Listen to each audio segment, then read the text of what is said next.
종종 누가복음에는 특별히 예수님의 비유가 나오게 되어집니다. 그런데 그 비유가 그냥 아무렇게나 아무 타이밍에 의미 없이 나오는 것은 아닙니다. 그 비유를 잘 보시게 되면은 그 비유는 예수님께서 지금까지 해오셨던 그 말씀을 갖다가 그 속에다가 비유 속에다가 아주 응축해서 다시 한번 강조하면서 거기에서 언급하고자 했던 모든 것들을 다시 한번 우리들에게 강조하면서 말하는 그런 역할을 합니다. 그래서 오늘 저와 여러분이 읽은 이 비유도 그냥 이 비유만 혼자 널그러니 떨어뜨려 놓고 이해를 하게 되면은 잘못 이해를 하게 되는 것입니다. 그래서 이 비유는 예수 그리스도께서 특별히 누가복음에서 뭘 강조하셨는지를 갖다가 여기에서 더 한 번 더 분명하게 밝히고자 해서 이 비유를 사용한다는 것입니다. 누가복음에 지금까지 말씀을 우리가 몇 번 살펴봤는데요. 특별히 누가복음에는 중요한 패턴이 돌아갑니다. 그런데 그 패턴이 뭐냐 하면은 하나님의 말씀이 어느 날 누구에게 세례 요한의 아버지 사가랴, 엄마 엘리사벳에게 임한다든지 예수님의 어머니 마리아에게 임한다든지 아니면은 백부장에게 뭔가를 말씀하시든지 이러는 일들이 있습니다. 그런데 그 상황을 보게 되면은 사실은 이 말씀을 내가 하나님의 말씀으로 받아서 순종하고 실천할 수 있는 상황이 아니에요. 불가능한 상황입니다. 그럼에도 불구하고 오늘 하나님은 뭘 원하시느냐? 네가 불가능한 상황이라고 내가 한 말을 판단해서 옆으로 제껴놓지 말라는 겁니다. 그 말씀을 네가 볼 때는 그 상황이 불가능해 보여도 내가 말한 것을 너는 믿음으로 반응을 한다면은 그 믿음으로 반응하는 그것을 통해서 이 말씀이 그냥 교훈으로만 들려지는 게 아니고요. 내가 착한 사람으로 착한 신앙인으로 살자는 이 정도가 아니라 우리의 삶의 영역 속에서 삶을 완전히 뒤집어 엎어놓고 내가 못 보던 것을 향해서 나아가는 엄청난 능력의 열매로 나타난다는 겁니다. 그러니까 말씀은 그냥 흘려 지나가는 교훈이 아니라 우리들에게 실제로 보여지는 능력의 놀라운 역사로 나타난다. 그래서 우리가 보고자 하는 이 비유 속에서도 이거를 강조해서 예수님이 다시 한번 응축해서 강조하며 말씀하시는 거예요. 여러분, 우리는요 말씀을 들어야 됩니다. 말씀을 들어야 됩니다. 이렇게 많이 듣습니다. 그런데 사실 중요한 거는요, 말씀을 듣는 것 못지않게 더 중요한 거는 어떻게 듣느냐 하는 겁니다. 어떻게가 중요한 겁니다.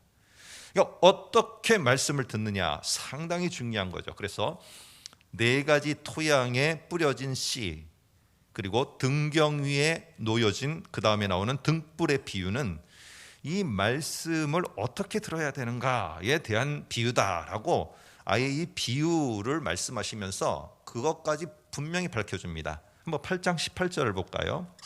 이렇게 말합니다. 2개의 비유의 결론이죠. 이렇게 말합니다. 그러므로 너희가 어떻게 들을까 스스로 삼가라 이겁니다.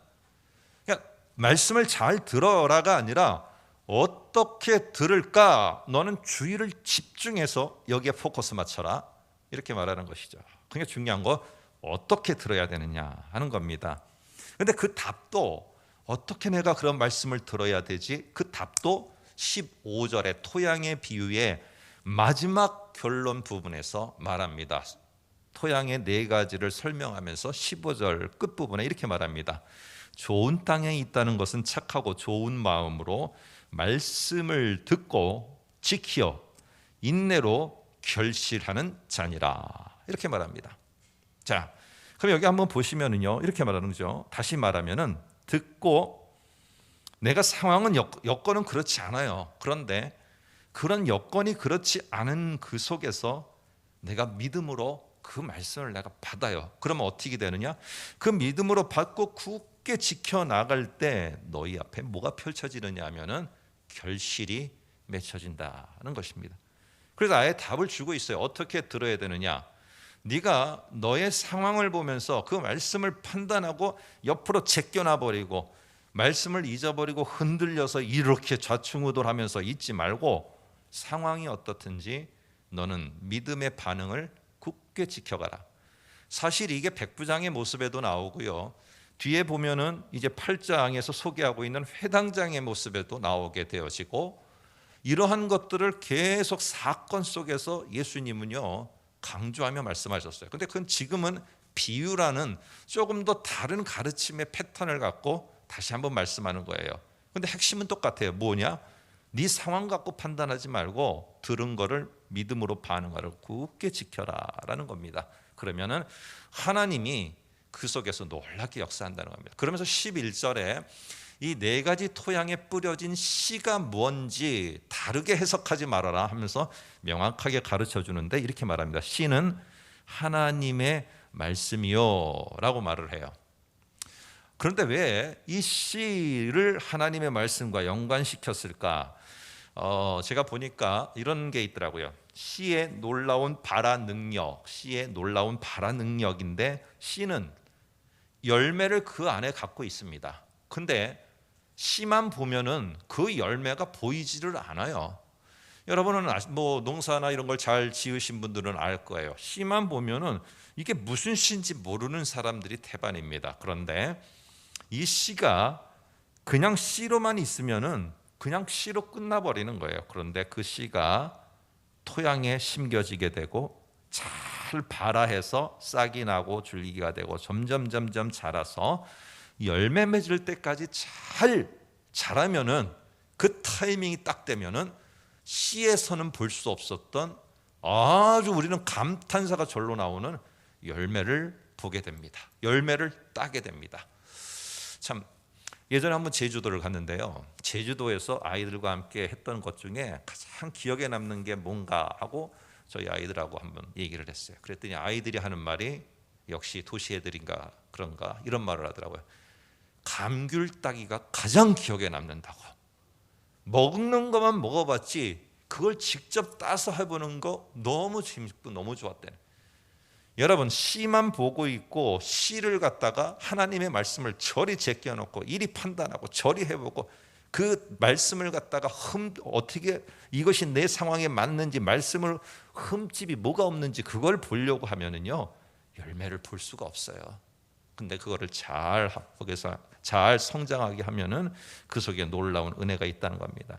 여러분, 오늘 네 가지의 토양에 뿌려진 씨의 비유가 나오는데, 잘 한번 보시면은 여러분이 저와 여러분이 지금까지 보던 거와 좀 다르게 한번 생각을 해보시기 바랍니다. 자, 보면은 제일 먼저 뭐가 나오느냐 하면은 5절에 보면은 5절에 길가가 나오고 6절에 바위가 나오고 7절에 가시떨기가 나와요. 그런데 씨가 떨어진 위치가 다 달라요. 잘 보시면은 길은 길 옆에 떨어졌어요. 그리고 그 다음에 보이게 되면 바위는 바위 위에 떨어졌어요. 그런데 그 다음에 7절 보시면은 가시떨기는요 가시떨기 속에 떨어졌어요.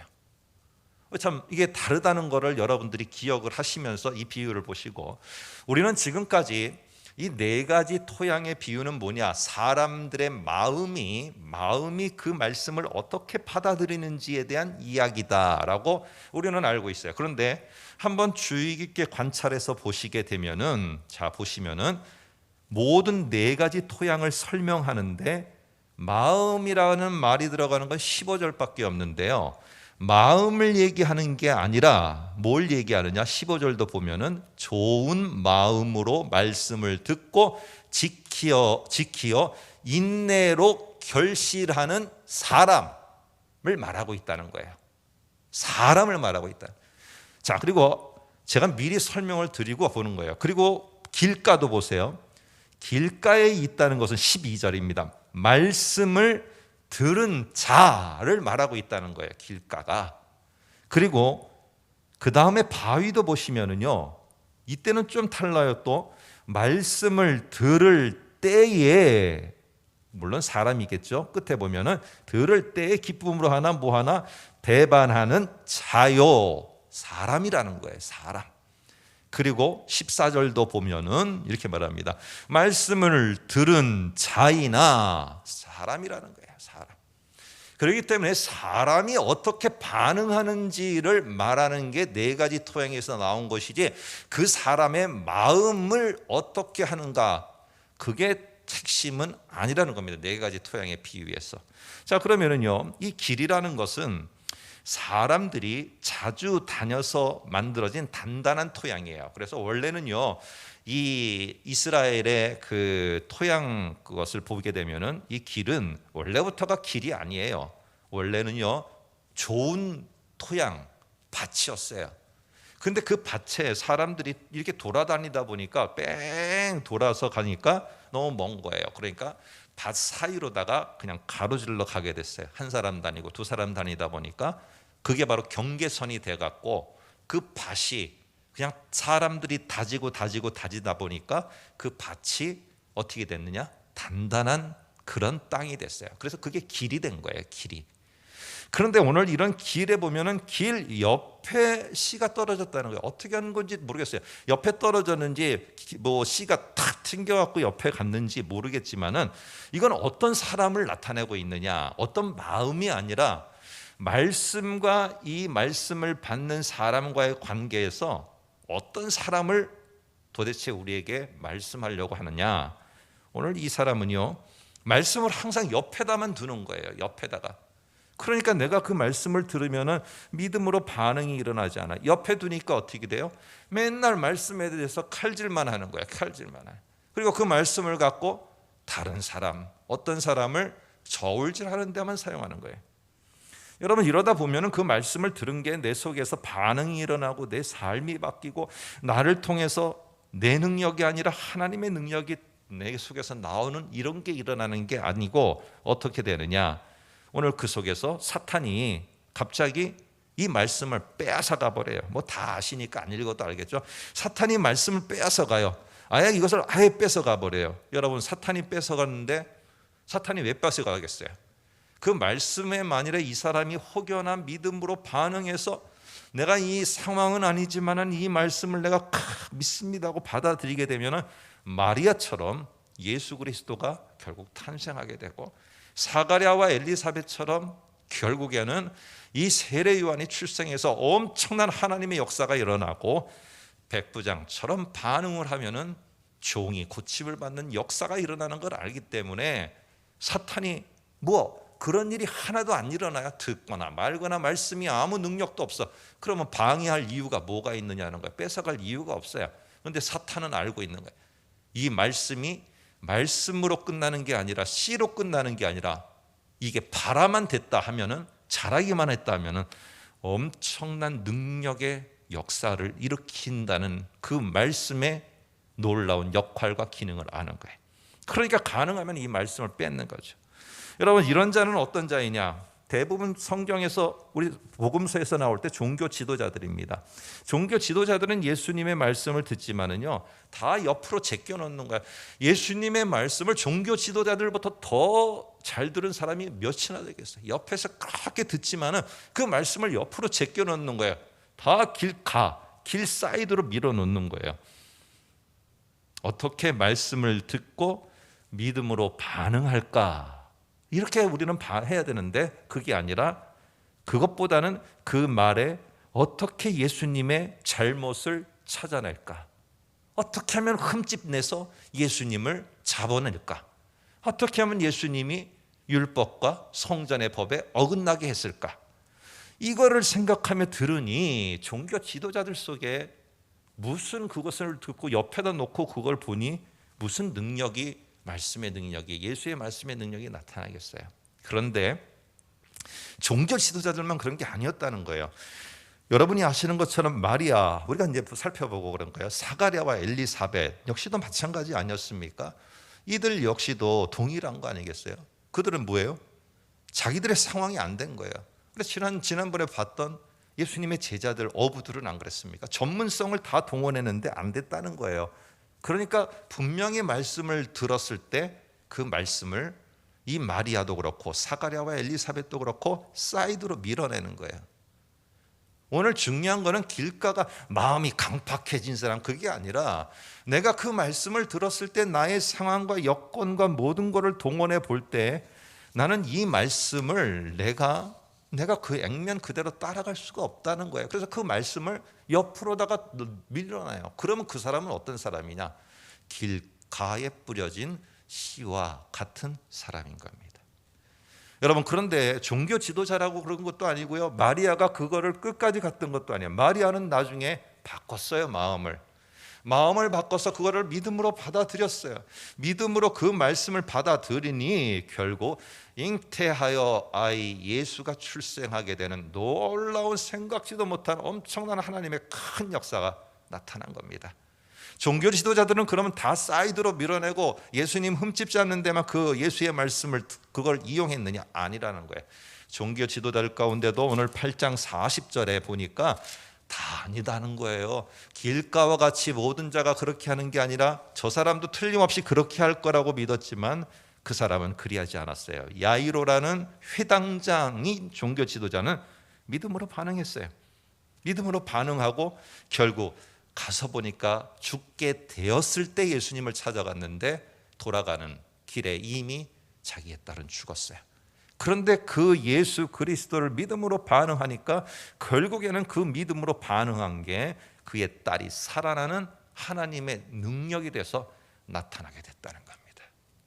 하나님의 말씀이 내게 안 들리는 게 아니라 들리는 그 말씀을 사이드로 밀어내는 자, 이게 바로 길가에 뿌려진 씨의 비유 속에서 나타난 자. 여러분, 돌밭도 마찬가지입니다. 한번 보시겠습니까? 돌밭도 마찬가지입니다. 돌밭은 근데 요번에 돌 사이드가 아니라 돌 위에 떨어져요. 돌 위에 떨어져. 그러다 보니까 돌 위에, 이건 바위인데요, 이 바위도 어디서 나온 거냐 하면은요, 이게 원래 이 땅을 갈아 엎을 때 그 땅 속에서 나온 거예요. 그러니까 근원지는 어디냐 하면은 좋은 옥토가 만들어진 그 땅의 밑에서 나온 거예요. 그거를 모아놓다 보니까 이 바위들을 모아놓으니까 바위에 붙어있던 그 흙들이 있어요. 그러니까 바위 위에 흙이 얇게 덮여져 있는 것들이에요. 근데 거기다가 그 위에다가, 그래서 우리 보면은 6절에 더러는 바위 위에 떨어지매라고 말해요. 거기에 떨어지니까 어떻게 해요? 거기에 흙이 붙어있는 만큼만 싹이 돋았다가 태양이 강하게 비치면은 더 이상 수분을 흡수하지 못하고 말라버리는 거예요. 강한 바람이 불면은 뿌리가 없으니까 휙 하고 날아가 버리는 거예요. 여러분, 오늘 이런 모습은 예수의 말씀을 듣는데 잘 경청해서 듣는데 사이드로 밀어내지는 않아요. 사이드로 밀어내지는 않고 내가 그 말씀을 정말 듣고 내가 그 말씀대로 해보려고 하는데 꼭 그럴 때 뭐가 닥치느냐 하면요, 내가 그렇게 살아가지 못하도록 하는 환경이 부딪히는 거예요. 어떤 환경이요? 오늘 그것이 뭔가에 대해서 오늘 22절에 보면은 제자들이 만난 풍랑이라는 환경이에요. 풍랑. 오늘 이 시대가 아니라 이 시대, 그러니까 지금 예수님의 제자의 이 순간이 아니라 누가복음을 쓰고 있을 때, 누가복음을 받고 있을 때에는 로마의 박해를 받고 있었던 기독교인들이에요. 여러분, 그러다 보니까 이 로마의 박해, 사회적인 불이익, 천대받음, 이런 것들을 통해서 결국에 이들은 항상 그 속에 자기가 뭔가 신앙을 갖겠다라고 오늘은 결심을 해. 그래서 내가 말씀에 아멘도 돼요. 아멘도 되고 내가 그 말씀을 받아도 드려요. 너무 좋았다고 막 그 말씀이 너무 좋다고 해요. 그런데 풍랑만 불었다 하면은 말씀이고 뭐고 다 내가 믿음으로 반응했던 게 싸그리 다 옮겨져 버리는 거예요. 비피가 없어져 버려요. 이게 제자들의 모습이에요. 이게 기독교인들의 모습이었고, 그런데요, 중요한 것은 오늘 여기에 보면은 이러한 자들은 그냥 이러한 자들대로 끝나버리느냐? 하나님은 절대 그리 두시지 않는다는 거예요. 여러분, 길가와 같이 사이드로 말씀을 밀어버렸던 마리아를 그냥 뒀습니까? 종교 지도자들이라고 해서 모두가 다 하나님 예수님의 말씀을 사이드로 밀어놨다고 해서 그 종교 지도자들 그룹은 완전히 다 제끼셨습니까? 아니에요. 하나님은 끊임없이 그럼에도 불구하고 그 사람들이 마지막에 나오는 옥토와 같은 모습 속에서 믿음으로 반응하고 열매 속에 하나님의 놀라운 역사가 나타나기를 기대하시는 거예요. 여러분, 제자들을 그냥 이대로 뒀습니까? 아니에요. 제자들을요, 결국에는 모여 있을 때 성령을 부어주심, 성령의 임재와 함께 그들은 사도행전에서 믿음으로 반응합니다. 믿음으로 반응하고 그 믿음으로 반응함을 통해서 베드로와 요한이라는 두 사람을 통해서도 예루살렘에 교회가 생기고 예루살렘 전체가 다 뒤집어 엎어지는 엄청난 공회가 동원되고요, 감옥에 갇히며 이러면서까지도 어떻게 해서든지 막으려고 했지만은 이 두 사람이 감당하고 나아가는 하나님의 큰 역사는 어느 누구도 막을 수가 없었어요. 여러분, 이렇게 하나님의 말씀 속에서 믿음으로 반응하고 나아가게 됐을 때 엄청난 역사가 일어나도록 오늘 하나님께서는 그 제자들을 기다려 주시고요, 제자들을 찾아가 주시고 제자들을 바꿔주시고 성령의 능력을 주시는 분이에요. 하나님은 포기하지 않으세요. 저와 여러분도 포기하지 않으세요. 내가 오늘도 하나님 앞에 눈물 흘리며 죄송합니다, 제가 또 믿음이 흔들려서 믿음 말씀에 반응하는, 말씀을 붙잡지 못하고 또 사람들, 환경들, 여러 가지 내 처지를 보면서 이렇게 했네요, 죄송합니다. 눈물 흘려 나가고 하나님 앞에 돌아갈 때 하나님은 그 마음을 보시고 다시 그들을 성령의 함께 하심을 통해서 오늘 이 제자들의 변화된 모습만 아니라 우리도 변화된 능력의 사람들로 세워주실 줄로 믿습니다. 오늘 그리고 기독교인 역시들도 이렇게 로마 제국의 박해를 받았는데 다 지하로 내려가서 살았는데 그 주변인에 있었던 그들이 결국 믿음으로 반응하는 삶을 끝까지 굳건하게 지켜나가게 될 때 나중에 313년 이후에는 로마 사회의 중심부에 들어서게 됐어요. 하나님께서는 그렇게 하시는 거예요. 여러분, 가시밭이라는 건 뭐냐 한번 보시기 바랍니다. 14절에 가시밭에 떨어졌다는 것은 말씀을 들은 자, 말씀을 들었어요. 들은 자이나 지내는 중 이생의 염려와 재물과 향락의 기운이 막혀 잘 성장도 해요. 근데 마지막에 뭐냐? 결실을 못하는 자예요. 결실을 못하는. 그러니까 이 네 가지 토양이요, 그냥 막 이렇게 딱 공식을 만들어 놓고 착착 맞추면은 안 되는 게, 참 주의 깊게 보면은 이 사람은 아주 말씀의 나눔도 잘해요. 말씀의 반응도 잘해요. 말씀도 잘 그것을 깨달음도 좋아요. 그런데 꼭 뭐가 없느냐? 그 속에서 하나님의 역사하신 마지막에 그 나타나야 될 하나님의 능력의 열매는 없다는 거예요. 열매는. 오늘 다 합니다. 모든 것 다 해서 다 올라가요. 근데 마지막이 없어요. 근데 마지막에 없는 이유가 뭐냐? 오늘 이겁니다. 염려 때문에. 마지막에 열매를 맺혀 딱 나타나야 되는데 이 염려라는 가시떨기 속에서 탁 갇혀버려갖고, 다시 말하면은 이것에 발목이 잡혀갖고, 이것에 발목이 잡혀서 더 이상 앞으로 나아가지를 못하고 있다는 겁니다. 여러분, 염려는요, 없는 것에 대한 염려만 아니라 사라지는 것에 대한 염려예요. 오늘 이렇게 현장 예배를 사모하며 오신 우리의 귀한 성도들, 우리 대부분이 나이가 그래도 중년 이상이잖아요. 어느 날 거울을 보면은 내가 있었던 젊음이 없어지는 것에 대해서 상당히 염려를 합니다. 내가 뭘 했나? 회의감이 들고요. 그런데 중요한 것은 그런 염려만 아니라 그게 내 발목을 잡는 거예요. 그러니까 나는, 나에게 말씀이 아무개야, 지금부터 시작이다. 나는 지금부터 너하고 나아가면서 이런 열매를, 이런 능력의 역사를 만들어갈 거다. 하나님, 제가 보십시오. 이제 이렇게 주름도 있고 이렇게 흰머리도 염색을 해서 그렇지, 안 보이서 그렇지, 얼마나 흰머리도 많고, 이제 뭘 제가 할 수 있겠. 여러분, 우리 속에는 이게 내 발목을 잡고 있는 거예요. 요즘에 인터넷 신문을 보니까 20대 30대 애들이 예전에는 이 어학을 더 실력을 쌓기 위해서 부단히 노력하고 애썼는데 요즘에 20대 초반만 되면은 어디에 관심을 갖느냐 하면은요, 부동산과 증권에 관심을 갖습니다. 그거 배우는, 그거를 가르쳐주는 그룹도 만들어집니다. 개인 강습을 하는데도. 여러분, 거기 찾아다닙니다. 몇백만 원 주고 그거 배우려고 찾아다녀요.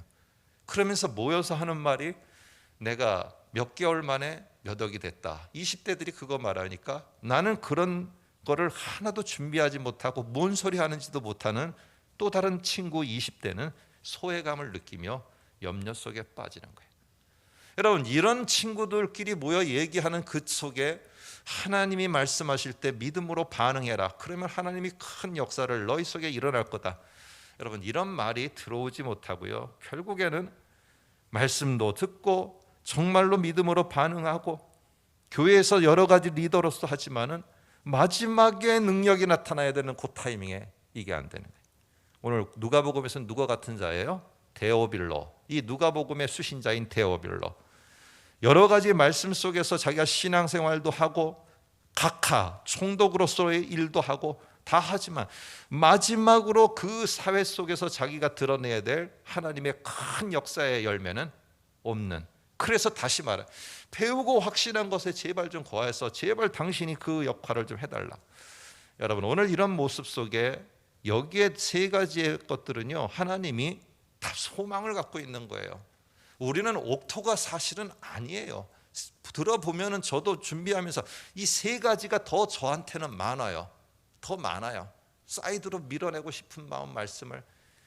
큰 어려움이 올 때 말씀보다는 막 환경이 더 커서 이리 흔들리고 저리 흔들리고 내 발목을 잡는 것 때문에 앞으로 나아가지 못하고, 그러나 하나님은 포기하지 않고 마지막 옥토, 말씀을 듣고 지키어 인내로 결실하는 자로 살아가게 하신다는 겁니다. 말씀을 굳게 붙잡고, 그래서 하나님의 말씀을 믿음으로 반응해서 능력의 열매가 되도록 하는, 이렇게 만들어 가시는 일을 하나님은 절대 포기하지 않는다는 거예요. 여러분, 우리는 항상 좋은 토양, 그렇게 될 수는 없어요. 다른 토양, 나머지 세 가지 토양과 같은 그런 삶을 살 때가 우리는 훨씬 더 많아요. 그럼에도 우리가 소망을 갖고 다시 기대를 하면서 일어서는 것은요, 하나님이 우리를 포기하지 않는다는 거예요. 그러니까 다시 말씀에, 그분 말씀에 믿음으로 반응하면서 우리가 살아내고자 몸부림치는 이유가 거기 있습니다. 그래서 그 다음에 나오는 풍랑을 만난 제자들의 이야기는요, 여러분 뭐 설명 안 들어도 풍랑을 만난 이 제자들은 우리가 죽게 됐습니다 라고 말합니다. 그러니까 보통은 여기서 우리가 이렇게 적용을 합니다.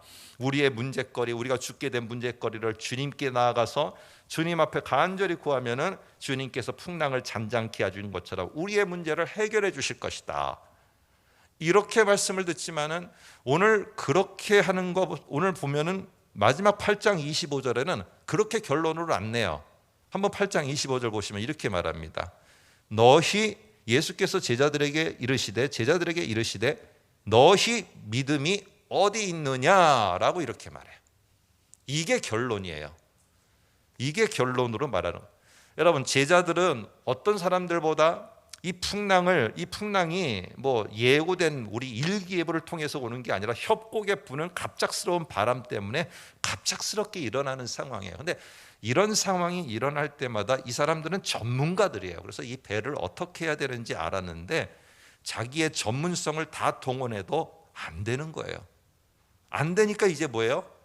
주여, 죽게 되었나이다. 이게 이제 그들의 끝이에요. 주여, 버틸 만큼 버텼는데 이제 밑바닥까지 갔습니다.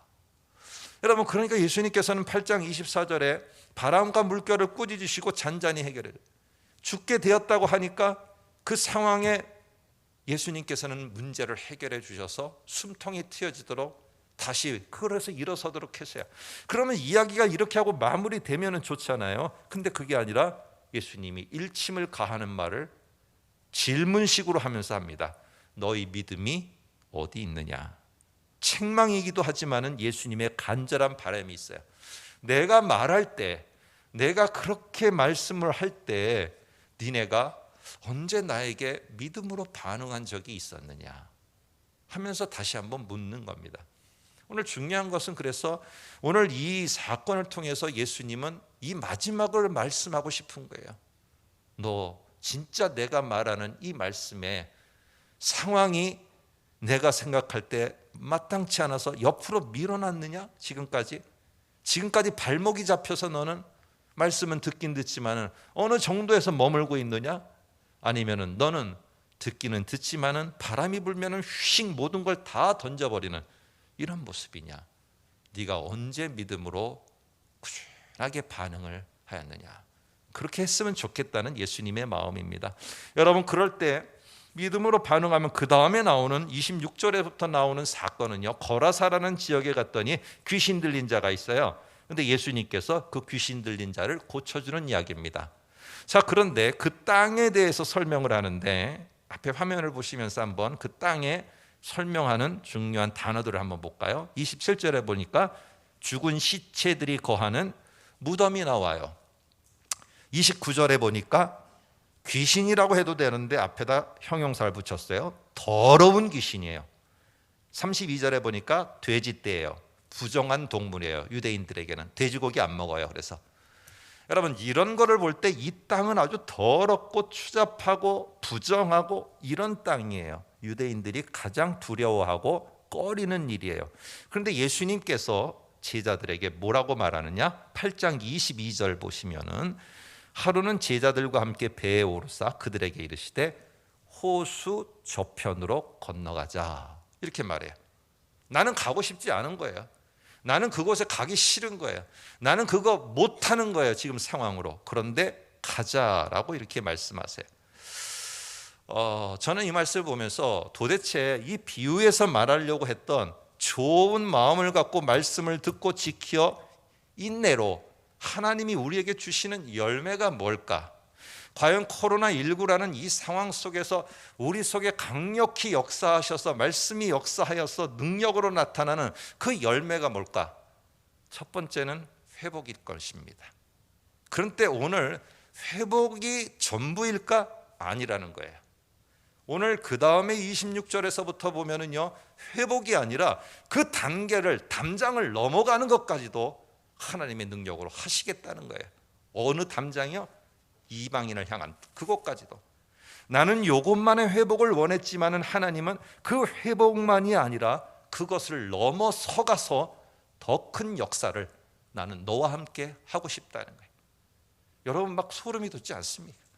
이 누가복음의 2편인 사도행전은, 누가가 2개를 했는데 누가복음의 2편인 후속편인 사도행전에서는 이 제자들이 지난번에 제가 지난 오후에 말씀드린 것처럼 너무나 이스라엘의 회복, 이것만을 기대했어요. 다윗 왕국의 회복. 그런데 주님은 뭘 말씀하시느냐? 다윗 왕국의 회복만 아니라 나는 이 예루살렘에서의 회복만 아니라 예루살렘을 넘어서 유다를 넘어서 사마리아를 넘어서 땅 끝까지 내가 가는 이 엄청나고도 위대한 역사를 너희들을 통해서 시작하고 싶다는 거예요. 여러분, 결국에 호수 건너편으로 풍랑을 헤치고 건너갔어요. 그랬더니 결과는 이 이야기도 귀신을 쫓아내는 예수님의 능력을 통해서 치유받았습니다. 우리의 문제 해결됐습니다. 이러한 정도의 차원이 아니에요. 이러한 얄팍한 회복 차원이 아니라 39절에 중요한 말을 합니다. 한번 보세요. 마지막에 이렇게 말합니다. 39절이 이 사건의 끝이에요. 집으로 돌아가 하나님이 네게 어떻게 큰 일을 행하셨는지를 말하라. 그리고 예수께서 자기에게 어떻게 큰 일 행하셨는지를 온 성에 전파하니라. 중요한 거는요, 하나님께서, 주님께서 우리들에게 말씀하실 때 내가 믿음으로 나는 이게 안 될 것 같아, 야 그거는 아닌 것 같아 하지만 믿음으로 반응하고 나갔을 때 나타나는 게 무엇이냐? 하나님의 놀라운 큰 일이 그 땅에, 그 사람에게, 그 영역 속에 일어나게 된다는 사실입니다. 이제 말씀을 맺겠습니다. 사랑하는 성도 여러분, 우리는요 어두움이라는 것을 맞닥뜨리게 되면 참 갈 길을 알지 못하고 막막한 순간이에요. 그런데 한편으로 보면은 낮일 때는요, 밝을 때는 등불의 그 효력이 나타나지 않아요. 그런데 이 어둠이 깔리게 되면은 등불은 엄청나게 소중합니다. 그렇다면은 우리들의 어둠은 막막한 순간이기도 하지만은 우리들에게 있어서 소중한 하나님, 그분 등불이신 그분을 알아가는 기회도 되는 거예요. 오늘 왜 도대체 나에게 이런 일을 주셨나? 왜 도대체 하나님이 어떻게 나를 이끌어 회복하실 것인가? 어떻게 회복의 차원을 넘어서 어떤 큰 일을 향해 나가실 것인가? 오늘은 더 우리들은 다른 기회를 볼 수 있는 것이나, 불안, 염려, 두려움은 낙심이에요. 그런데 하나님의 말씀이 능력으로 어디까지 도대체 뻗어나갈지를 기대하는 또 다른 기회이기도 합니다. 사랑하는 성도 여러분, 말씀에 대한 이런 믿음의 반응을 우리 모두가 서로가 격려하면서 굳게 지켜나가고 하나님의 능력이 오늘 여기서만의 회복이 아니라 더 큰 세계의 역사의 판도를 바꿔가시려고 하는 이 시점 속에서 하나님이 어떻게 그렇게 큰 일을 행하실지 그것을 보면서 우리가 함께 갈 수 있는 저와 여러분 우리 모든 성도들이 되실 수 있기를 주님의 이름으로 부탁합니다. 우리 같이 한번